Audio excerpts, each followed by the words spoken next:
जय श्री राम, राधे राधे। मैं हूँ शिवा पांडे। जय श्री राम, राधे राधे। मैं हूँ पुष्पा उपाध्याय और आज हम दोनों मिलके एक छठी गीत सुनाएंगे आपको। दिवाली के 6 दिन बाद जो बड़ी छठ पड़ती है उसका गीत है। और हमारे यहाँ छठ नहीं होता है, लेकिन आपके यहाँ होता है तो कमेंट में बताइए कि आपके यहाँ होता है या नहीं होता है। और हमारा छठ गीत आपको पसंद आएगा तो वीडियो को लाइक कीजिएगा, शेयर कीजिएगा, कमेंट में बताइए कि छठ गीत कैसा लगा और हमारे चैनल एसपी भजन सागर को सब्सक्राइब करें। पहिरा धोती कुर्ता पियरिया बन जा छठी माई का पूजरिया। पहिरा धोती कुर्ता पियरिया बन जा छठी माई का पूजरिया। ससुरु दौरा लैला हो, ससुरु दौरा लैला हो, चला चली छठी घाट अरगिया के देर होला हो।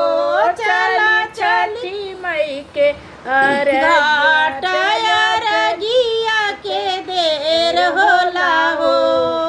पहिरा धोती कुर्ता पियरिया बन जा छठी माई का पूजरिया। पहिरा धोती कुर्ता पियरिया बन जा छठी माई का पूजरिया।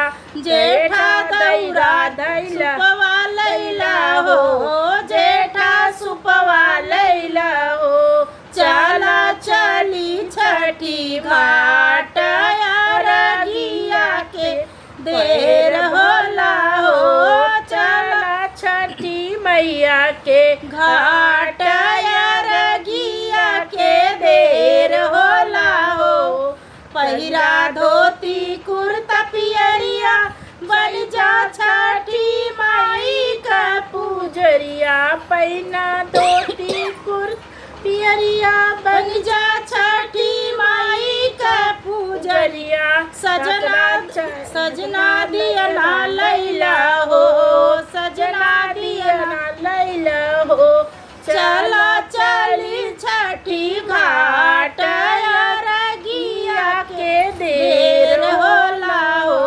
चला छठी माई के घाट अरगिया के देर होला हो।